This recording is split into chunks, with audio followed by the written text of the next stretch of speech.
Welcome to the U.S. Kiss Vinyl Reference YouTube channel.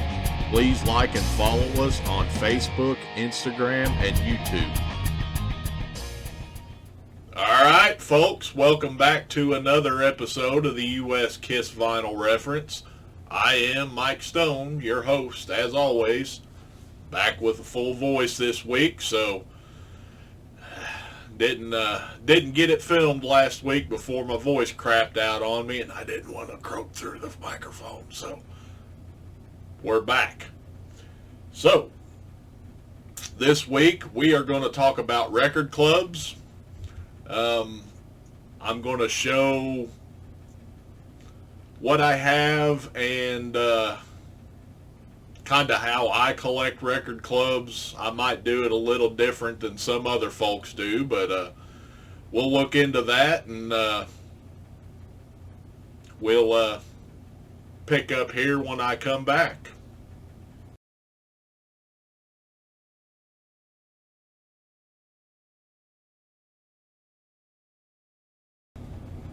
Alright, folks, welcome back. So I said we was going to talk about record clubs, and I've got a pretty decent stack of record clubs, and this could possibly be more than one episode. I try not to keep you much more than 45 minutes to an hour unless I'm talking to somebody. I'll let the clock run on that, but seems like 45 minutes to an hour is enough, so I'll kind of be mindful of that, and I'll split these off if I have to. So news. Yeah, the Destroyer vinyl box set. Much the same as the Creatures box set a few months back. I will not be partaking in either.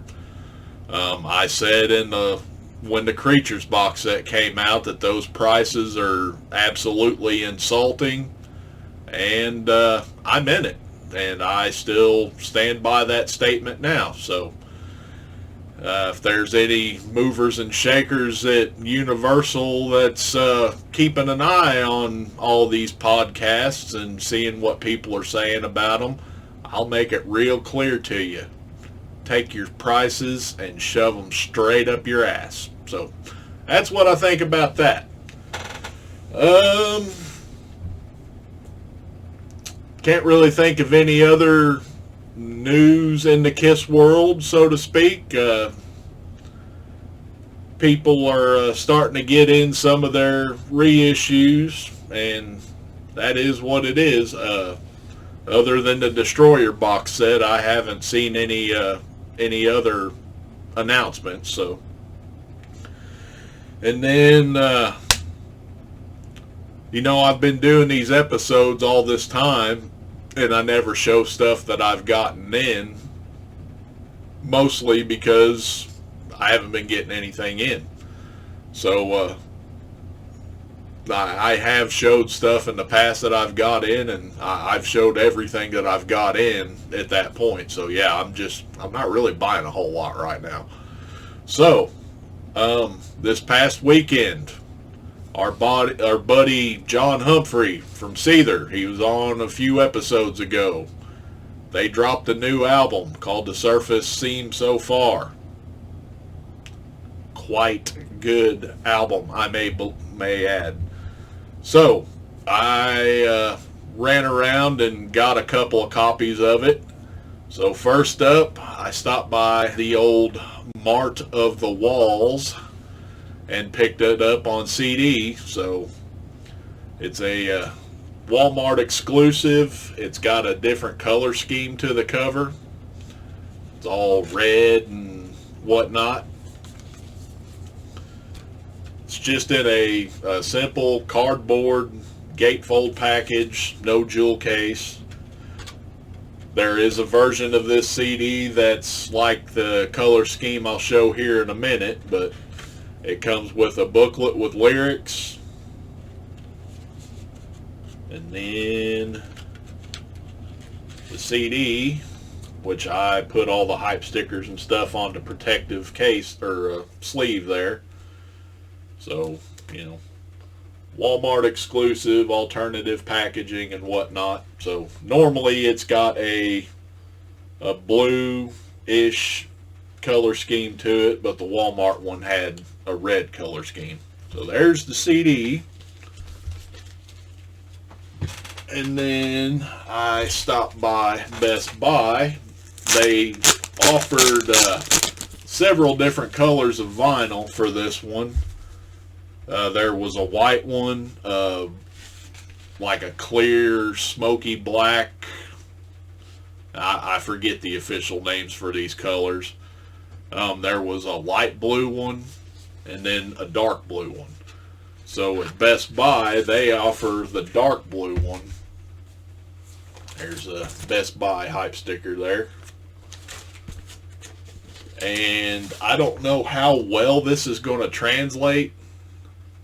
I mean, it looks pretty close, but I mean, you've got to see this in person. It's just a fantastic color. It's almost green, which I could see on my screen that it's not really picking up that part of it. It's just fantastic looking. And this was the color that I homed in on. I'll probably end up trying to get all the color variants eventually. But I really wanted this color blue. So I stopped in at Best Buy and I picked it up. And I was talking about the color scheme a minute ago. So this is what the cover looks like. Notice it's all blue and black and dark instead of the red motif they're going for here. So yeah, damn good album. I might be a little biased by that because got spit all over my lip.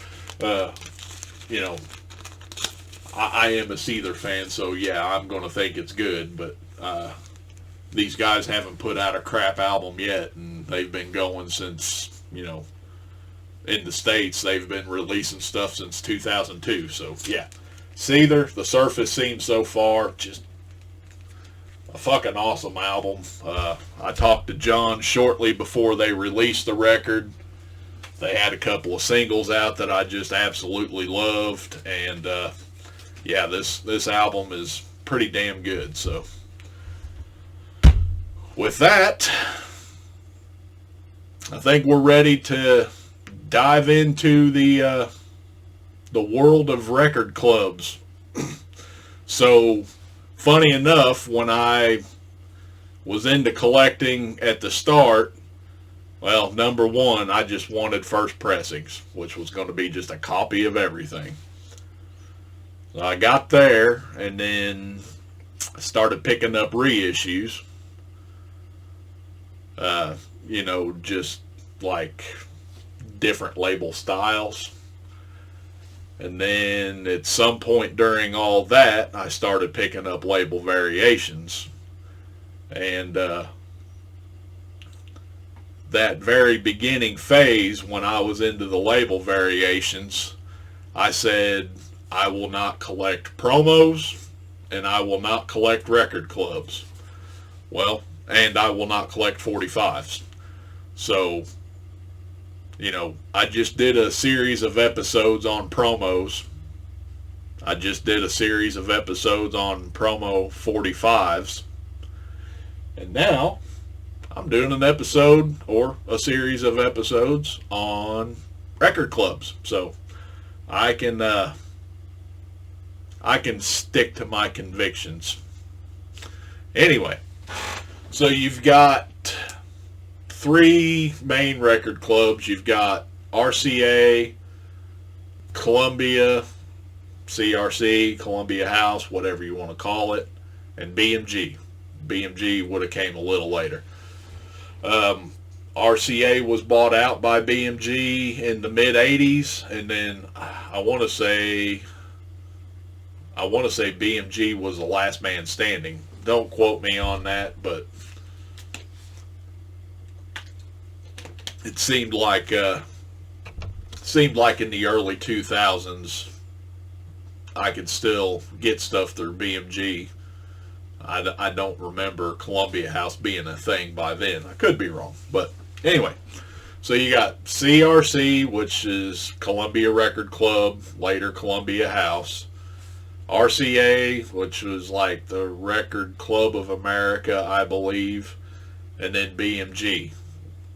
Don't ask me what the hell BMG means. But basically, for those of you that aren't in the States, these record clubs, they would put, you know, like a one-page catalog in a magazine, and it would be, you know, under the preface of like 12 CDs for a penny, right? So you would go through and you would pick out which 12 CDs you wanted, send in your penny plus, you know, $1 something, I think, for shipping. And then they would send you your 12 CDs, and then you had an obligation to buy 6 or 8 more CDs, I think, at what they call regular club price, which was, you know, in the mid-90s, it was like $22.98 or something like that. Whereas, like in a store, a CD was like 15, 18 bucks. So, you know, they made their money off of you eventually. But one thing that these clubs did was they would send out a selection of the month, right? And you had... They got it to you to where you had like 2 days to get that thing like back to their doorstep, or you were getting charged for it. So, you know, say I got the selection of the month this coming Monday, and it would say if you want to refuse this selection, you just mark refused, and it's got to be returned by such and such date, which would be like Wednesday. So me living in Missouri, I would have to get that thing to Indiana somehow in 2 days, or else I'm getting charged for it. So, you know, usually you got stuck with something that you didn't want. Or, you know, they'll send you the selection and it'll come with a little catalog. You could refuse the selection. You could go through the catalog and say, no, I want these 8 CDs at regular club prices, or however many, you know. Send your money in. They send you your ones that you picked out, and if you picked out enough, then you were done with the club. So that's kind of the general premise how these record clubs worked, how ethical they were, I don't know, but how ethical some of the people were about joining these record clubs too. I mean, I was in Columbia House in the early 90s at the ripe age of 18 years old. You know, we're talking 92, 93. I was born in 81, so I was joining those record clubs when I was 12. And sometimes you paid, sometimes you didn't. You know, they threatened to turn me over to a collection agency when I was like 14 years old. But anyway, I joined off and on throughout the years, and once I became like a later teenage or adult, you know, I actually fulfilled my part of the deal. But anyway, so the record clubs.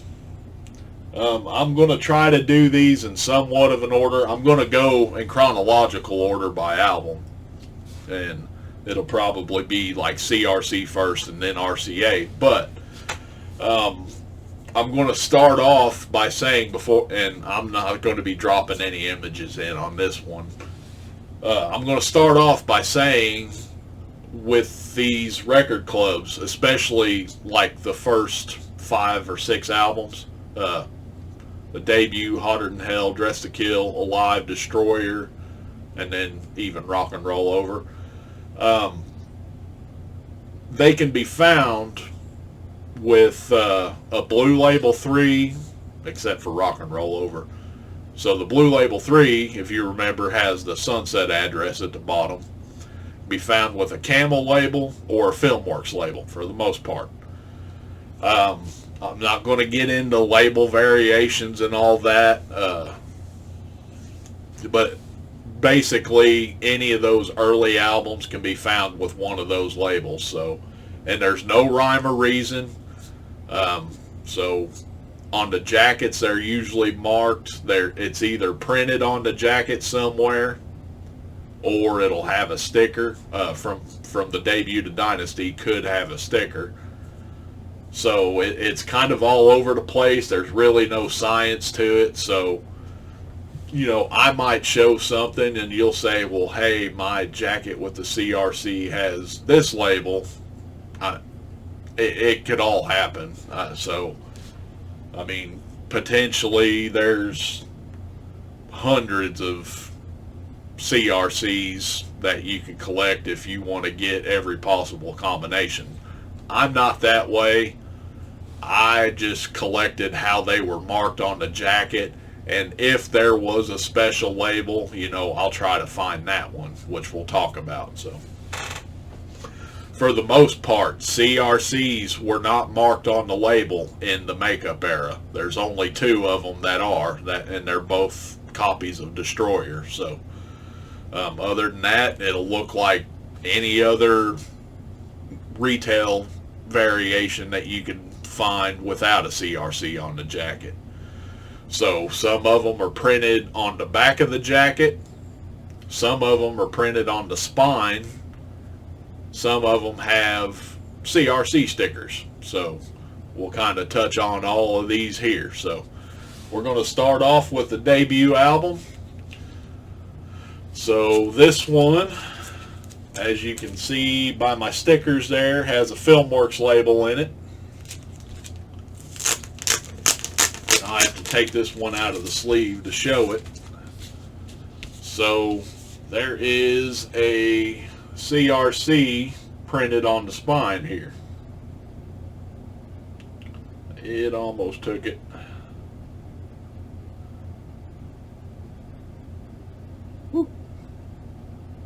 There it is. So I have never seen a debut album that has CRC printed on the back of the jacket anywhere. And then, like I said, it just has a Filmworks label in it. Nothing special. You can find this variation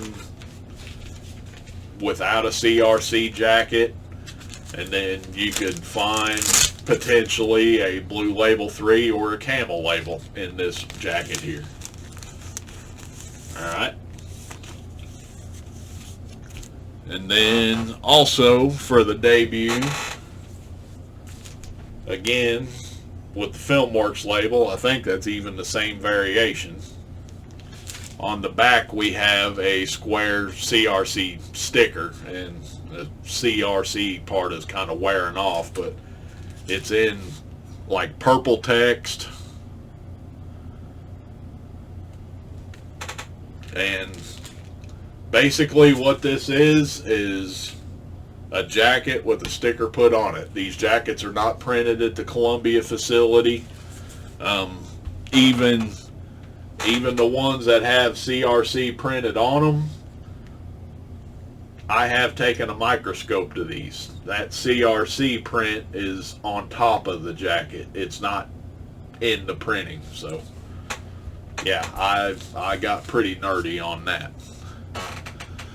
My theory on CRCs, these were pressed in Columbia plants.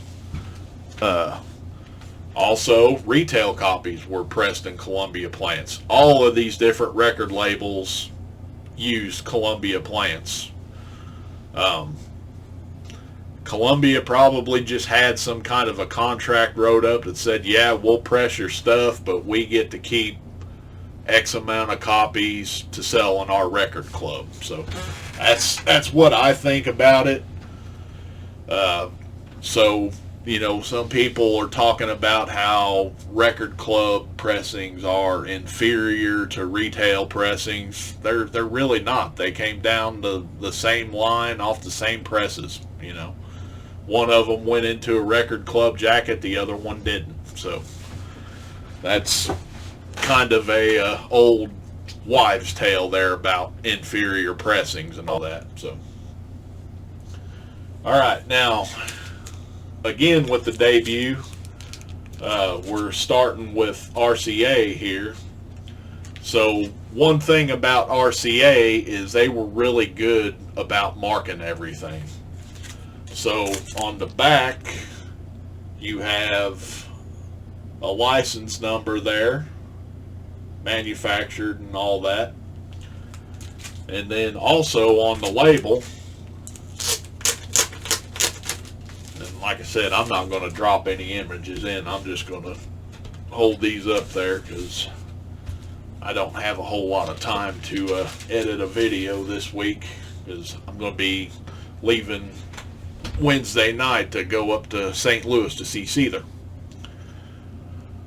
So if you look up above, it says manufactured by RCA Music Service under license, and then at the bottom there is a license number which matches what's on the back of the jacket.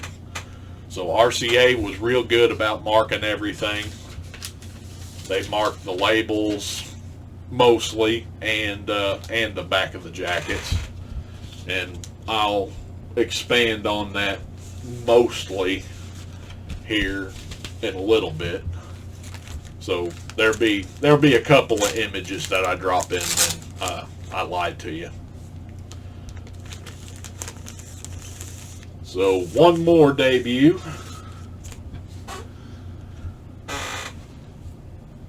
And it's also an RCA. There's the licensing info there. But this one was accidentally printed on a Love Gun label.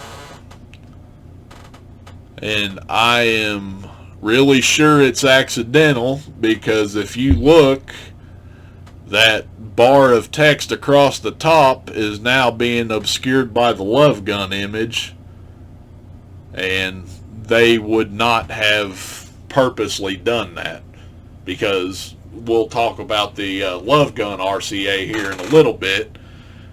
For the actual Love Gun album, it used this label, and all of that RCA text was down over here. So they moved that text to accommodate the label. So this tells me that this was accidentally printed. So that's a pretty rare item to find. And this one and Destroyer were done up with the Love Gun label by accident. And there is a Donna Summer album that ended up with a Love Gun label. The title of the album escapes me now, but I've seen a couple of them on eBay. Alright. So now we move on to Hotter Than Hell. And first things first, there's not a known RCA copy for Hotter Than Hell. So now we're just looking at CRC, and I don't have to take anything out here. So I've got a Filmworks label in this one, and then we've got CRC printed on the back of the jacket. Alright. And then another Hotter Than Hell, again with a Filmworks label, and this one has a CRC sticker. Now, I have got some homework for you folks right now. So you may remember me talking about how some Hotter Than Hell jackets have a shiny finish to them with the silver ink, and some of them have a flat gray. So my CRC sticker copy has the shiny finish. So I want to know if any of you folks have a CRC sticker that's on a like a flat gray jacket, okay? And then my copy that has the CRC printed on the back is on a flat gray jacket. And I want to know if any of you folks have a printed CRC on a shiny finish. So, just a little homework for you guys. Yeah, you didn't think I was going to be giving you all homework now, did you? Class ain't dismissed yet. So, now we move on to Dress to Kill. So, this has a Blue Label 3 in it. Those stickers are too small, but there's a Sunset address on there. It is embossed. I really don't want to pull them out of the sleeves to show. I might have to on this one though.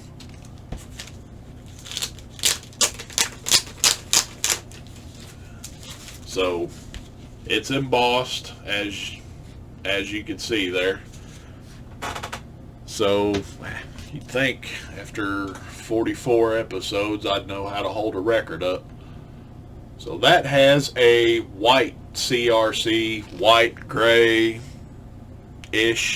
CRC on it. Is that what my tag says? Yeah.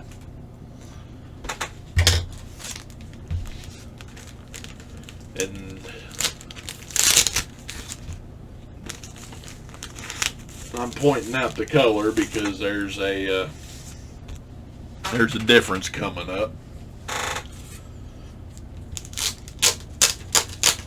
So again, this one has a Filmworks label on it.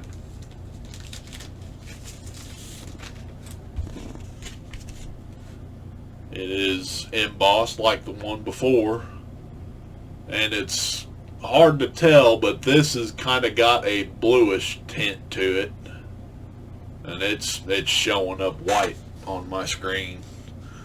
So let's get a little comparison here.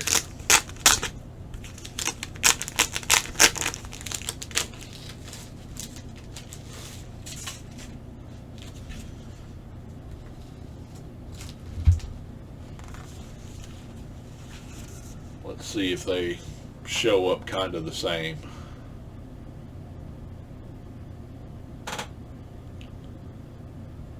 Yeah, they kind of look the same, so I'll drop an image in there because I'm pretty sure on my scan it's pretty noticeable. But that's why I picked that up, was just the different color.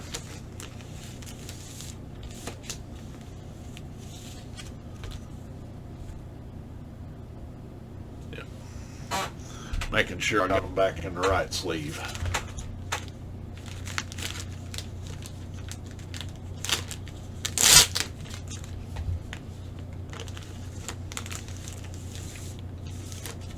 All right. And now we have another Dress to Kill. And I'll wait on that one actually. So this one has a camel label in it, and the jacket is embossed, and it has a CRC sticker on the back.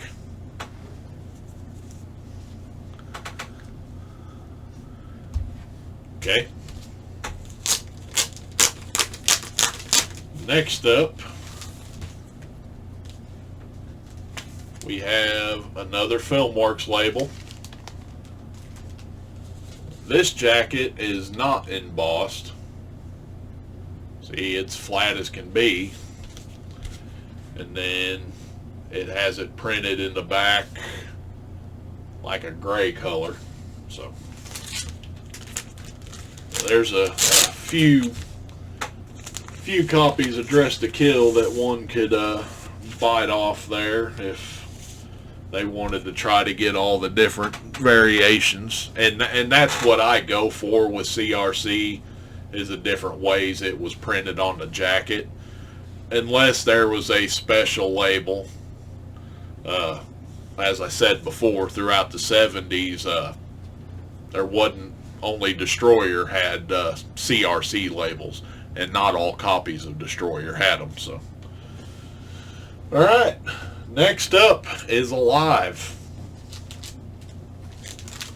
So, my first copy of Alive has a camel label to it, and on the back it has a bold printed CRC in the sign, along with a regular Casablanca label. That'll come into play here in a little bit. You can't see it because of my sticker, but it does not say 2 record set underneath Alive here. Alright.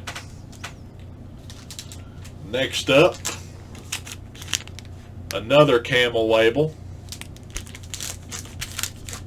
This has a thinly printed CRC in the sign, along with the regular Casablanca logo. And just for a comparison,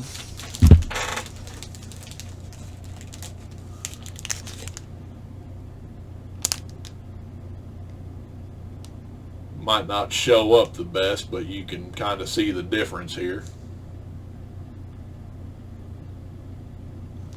Alright.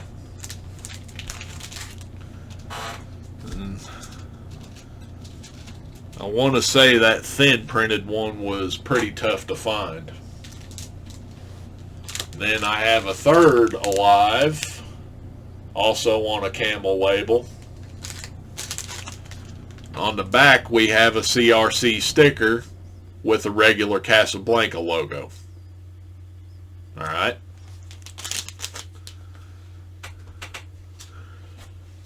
Now we move to a Filmworks label. This has the bold printed CRC on the back, and now we have a Record and Filmworks logo. And you can kind of see it because my sticker's not in the way, but it does say 2 record set. Okay. Next up, another Filmworks label. This has a CRC sticker on the back of the jacket, and it has a Record and Filmworks logo. And again, you can tell it has 2 record set on the front.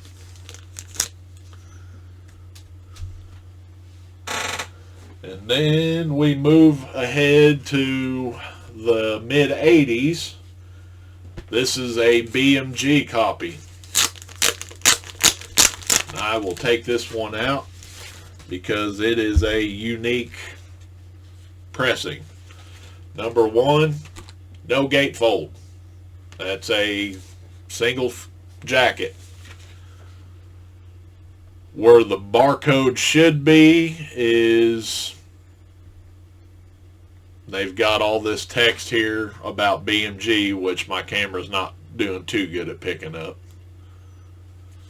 And then over here we have a license number.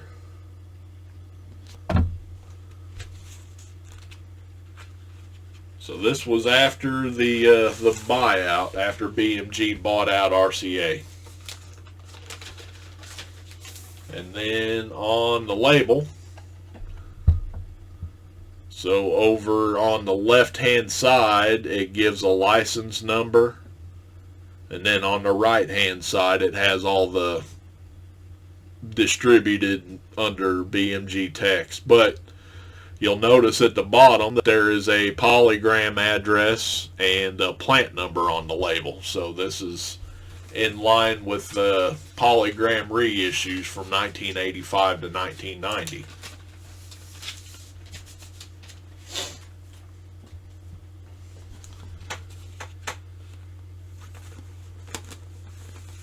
So that's kind of a unique little version of a live there, and they're not hard to find, so it's pretty easy to obtain something like this that's kind of neat and different. Okay, moving on to Destroyer.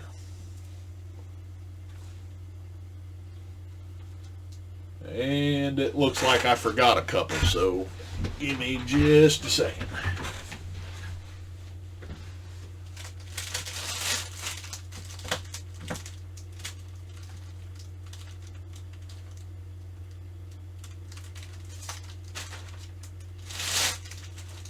All right. I apologize for that. Okay, so Destroyer, we have a camel label, and I am going to end up taking this one out. So on the back, we have a thin printed CRC up above the Casablanca logo. There we go. And then also on the inner sleeve, we have a thin printed CRC.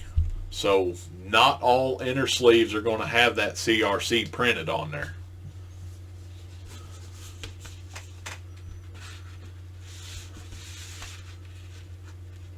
And then on the label, we have a camel label. And if you look over to the left, you can see plain as day it says CRC on the label. Not all camel labeled Destroyers are going to have CRC on the label. These are actually quite tough to find. Some have the CRC on just one side, and some have them on both. This one has both. So, and remember, don't get too hung up on the combinations that I'm showing you. You might have something completely different from what I showed, and I mean, it's like I said, there's no science to these at all that I've been able to figure out.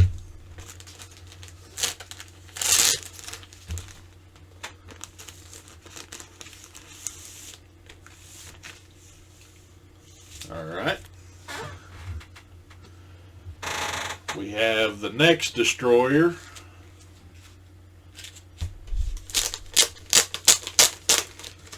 I'll have to pop this one out. So this has a CRC sticker on the back of the jacket. So there's no CRC on that inner sleeve.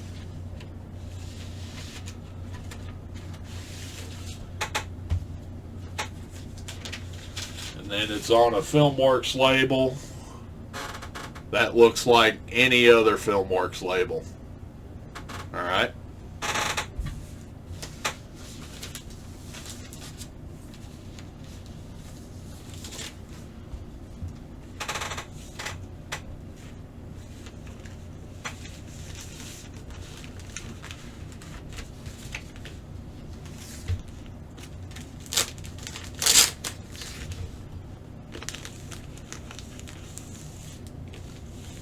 And then our next copy of Destroyer has a bold printed CRC underneath the Casablanca logo. And I need to upgrade this jacket. I just never got around to it yet. Again, no CRC on the inner sleeve. This has a FilmWorks label that has CRC printed to the left of the spindle hole.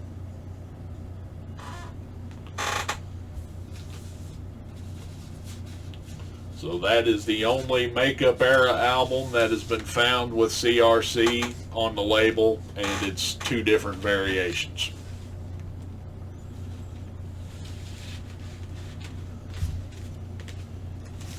Now,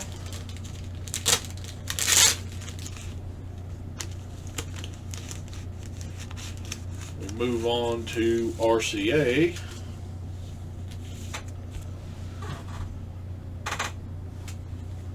So we have an RCA copy of Destroyer that has the info on the back. And then it's got just a plain Filmworks label.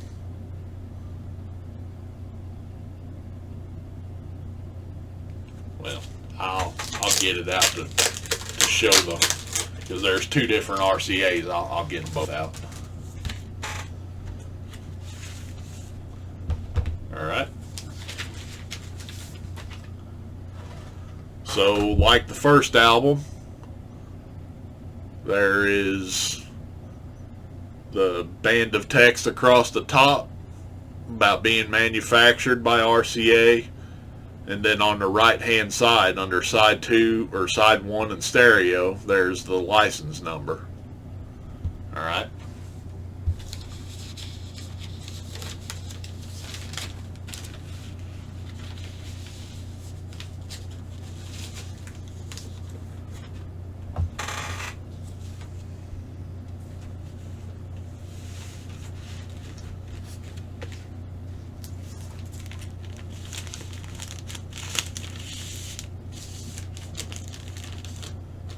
Then we have the much harder to find version of Destroyer on the Love Gun label.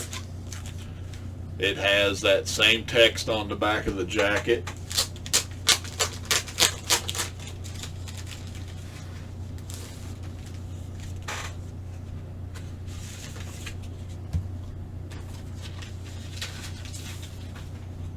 And there is the Love Gun label. Again, you can see that band of text going through the Love Gun image. And then the license number on the right hand side. So that was not done intentionally. That was a mistake.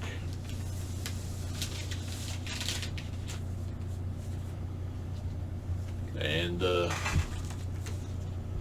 very rare and quite valuable mistake, I might add.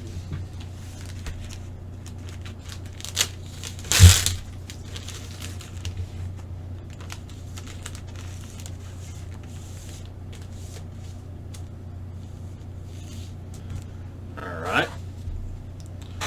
Now, moving on to Rock and Roll Over.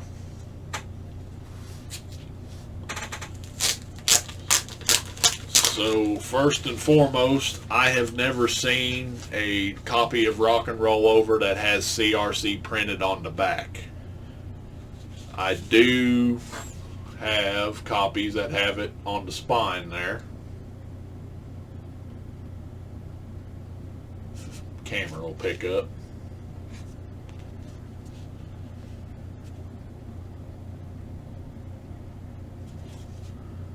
Well, this old camera gets finicky sometimes.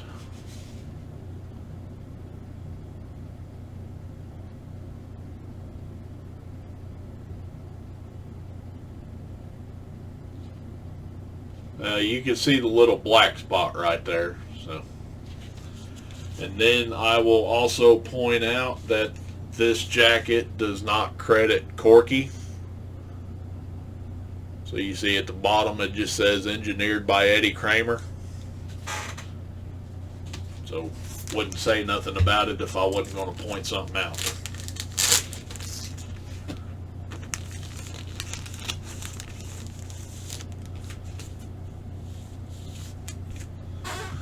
Okay. My next one. Well, I don't need to take it out. Oh, and camel label on the Rock and Roll Over. So my next one also has a camel label. It has a CRC sticker on the back of the jacket, and it also does not list Corky on the back of the jacket.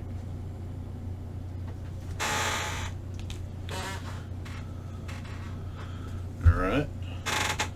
Then I have a third rock and roll over, again with a camel label. This one has a small CRC sticker on the back of the jacket. So these small CRC stickers have been popping up. I've seen several titles with them lately, and I've grabbed a couple when I could, but I've only got two, and I think I've seen 5 or 6 titles maybe that have them. And this one does not have Corky on the back.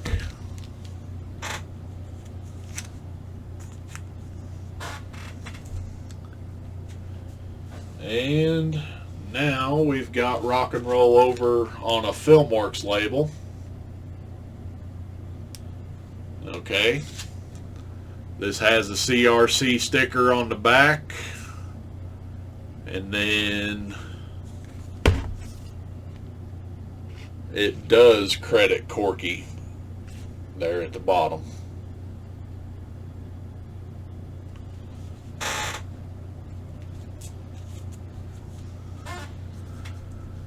Then we have another Rock and Roll over. I'll have to take this one out. It's on a Filmworks label.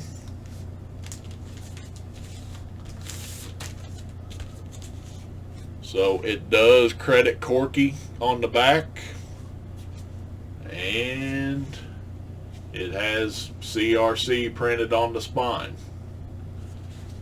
So just kind of a summary, you can find it printed on the spine with or without a credit for Corky, and you can find a sticker on the back of the jacket also with or without Corky. Alright, now we move to RCA copy of Rock and Roll over. So on the back of the jacket, there's your license info right there.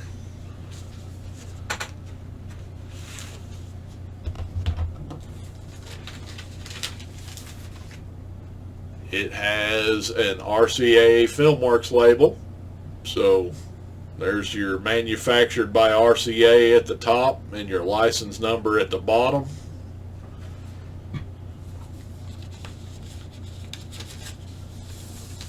And the infamous blue tear misprint. So it looks like that there is a tear under Paul's eye. Some really think that it was intentionally put there, and I'm sorry, but I don't wear tinfoil hats. That's just, it's a printing mistake. It's no more, it's no less than that.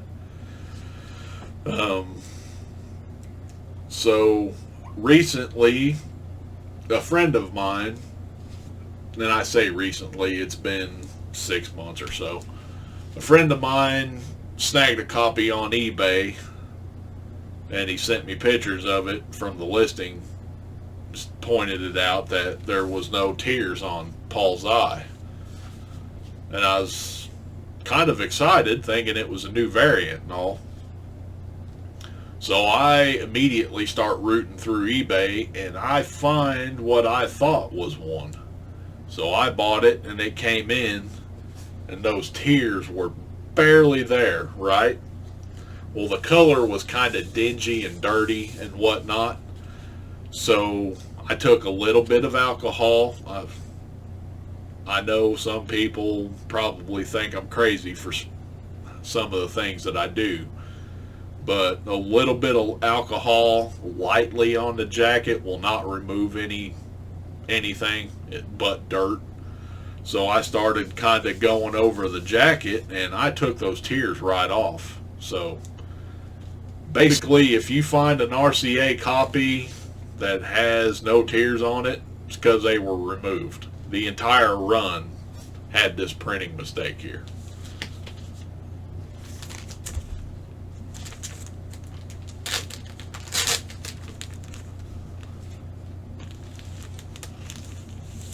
Alright. So now we're moving on to Love Gun. So it's got the custom Love Gun label. And then CRC's printed on the back of the jacket.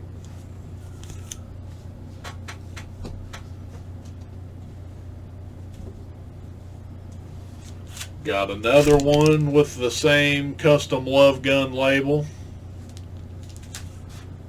It's got a CRC sticker on the back of the jacket.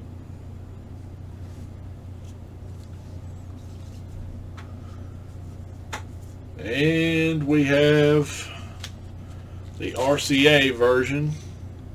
It's got the RCA info on the back, and then the custom Love Gun label, which I'll pull out.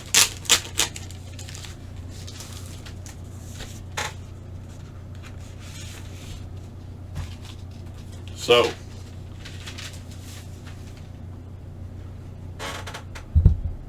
now you remember how I said the Destroyer and the Debut were both printed by mistake on this label. If you notice, there is no band of text up at the top about being manufactured by RCA. It's been moved down and to the left. Alright. So they clearly had to reformat it for the Love Gun album. If they meant to press those other two albums on this label, they would have reformatted it for it too. So that's what tells me they were misprints, other than the fact that they're just crazy rare to find.